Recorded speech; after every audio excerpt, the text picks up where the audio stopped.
Hello and welcome to today's video. Today I will be trying out some TikTok art trends. I had seen these few videos pop up all over my TikTok, and after a few weeks I have finally decided to give them a go. The first trend I decided to try was explained by a user called Funny Juicebox, where you can create this abstract pattern. I had seen this particular technique for a few months now, even before I downloaded the app, and I had always wanted to give it a go. So here is her TikTok. Grab any piece of paper and a marker. Draw any line. It could be any shape. Put dots anywhere you want on the line, like that. Now just use the dots to connect the lines. And do it for every one of those.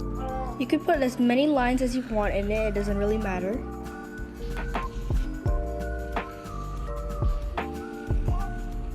When you're done, you can add like any other line going out, mark it, and do the same on this one.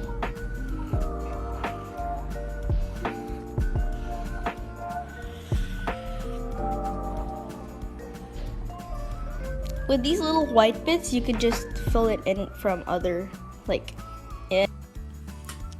This trend was extremely easy, and I had fun creating the final product. It was very relaxing and stress relieving. The repetitive lines and the simplicity just helped me relax, similar to how many people would use a colouring book to calm themselves down. I have a feeling I may randomly take this technique and use it when I'm feeling particularly stressed, or maybe even art blocked, to help me get more level-headed and relaxed.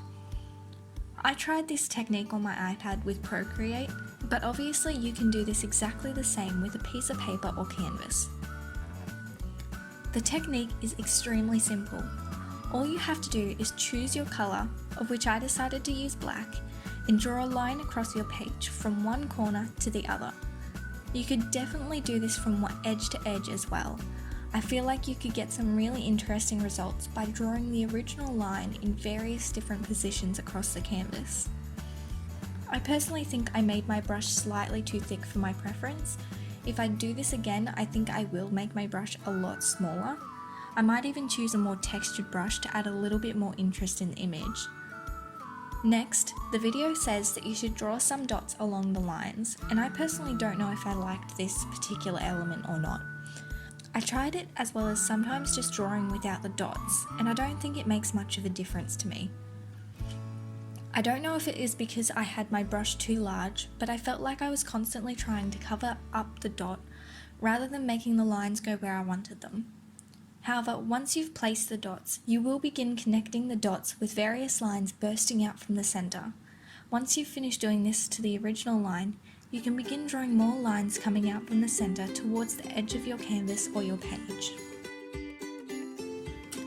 The next TikTok trend that I tried was the 3-colour challenge by Finny the Great.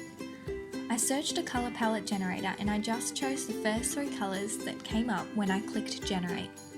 The colours that came up for me had the hexadecimals D2445C, C8BD80, and C9D9D3. I was very unsure about these colours because a bright pink, a muted green, and a pastel blue don't exactly appeal to my personal aesthetic, but I powered through and tried my best to make it work. Here is the TikTok by Finny the Great. First one, so let's do this. I'm asking for your strength yet again, Tater Tot. Alright, and a 1. And a 2. And a 3. Let go. So now that I have your attention, there's something that I'd like to address with all of y'all, specifically about creative theft. Basically, it's one of the biggest no-nos in my book, and it is never ever ever okay. Thankfully, nobody's stolen my art, but I've had a couple comments on my last video about this, basically saying that I tried to steal this challenge and take credit for it, which really I haven't. I'm just amazed that so many people did it. It's my audio, sure, but it's not my challenge. The 3-color challenge has been around forever. It's more commonly known as the 3-marker challenge, but I just wanted to include all digital artists and painters and all other kinds of people, so I just wanted to bring one of my favorite challenges. I found this trend to be the most difficult. I will admit that I usually work with a rather limited colour palette. I like my skin to be very warm, and I don't often use very colourful hues in my art. If I am in the mood to do so, I will, but over the years this mood has become less and less prevalent in my art. I currently really like creating simplistic and naturalistic portraits, and often bright vibrant colours don't suit this for me personally. I decided to use the green colour for the skin because it had some yellowy undertones that made me feel like it would work best. I then left the skin as I usually would, as I personally prefer to lie down all the flat colours of my artwork before adding any dimension. But this time where I went adding in the flat colours in other areas actually helped me figure out where I would be going with the skin and the other two colours because I had time to think. During this time, I decided to use the blue for the hair and jacket because I thought it wasn't too vibrant that it would overpower the image, like having a huge flat section of the bright pink colour would. I then decided I would try to add some depth and dimension to the face with the pink colour. Although I usually would work with a few more colours for the skin tone, I do think that this worked out really well. I don't know if it is cheating or not, but I did go in with some white for the eyes and add a small amount of highlight on the lips and the nose as I usually would, because I really wanted to add a little bit more depth and dimension, and I didn't have a lighter colour to do so with. This was actually quite fun to recreate, and it really helped me get out of my comfort zone, which is really important for an artist. I think this would be a really good way to practice your skills. I also decided to use the blue in the eyebrows to match the hair, and then I went in with the acrylic paintbrush with the smudge tool to make the edges of the hair and the eyebrows look a little bit more natural and hair-like.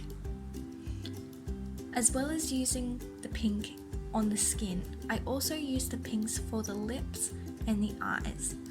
I personally do not particularly like this. I don't like doing such a vibrant colour on the lips and the eyes because it draws a bit too much focus to it, which is weird. I really like putting all the focus on the eyes and the lips because they are really beautiful areas of the face. But this colour just didn't work in my opinion, but I tried my best. The last trend that I decided to try out was the infrared nudes. I couldn't find the original artist for this trend, so if you know them, please comment their user down below so others can go and give them some love. I really love this trend, and I think it really helps boost body positivity within our community.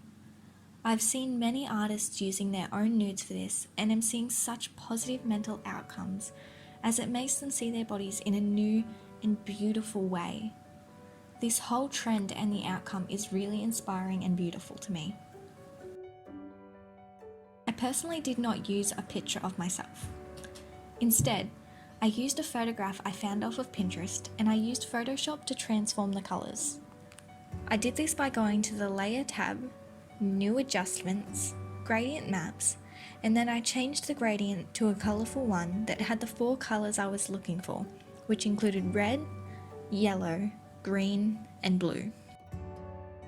I then went into my Procreate app, and I began drawing in each separate colour where I could see it on the image before going through with the soft airbrush in the smudge tool to blend them all together. I really enjoyed this trend.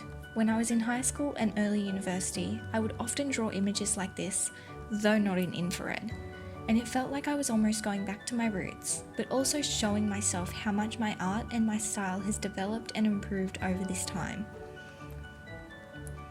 I decided to paint the background black, as I had seen many artists do so because I felt like it. I decided to paint the background black as I had seen many other artists do for theirs. I feel like this helps to really enhance the colours in the work and make it even more vibrant and enhanced than it already is.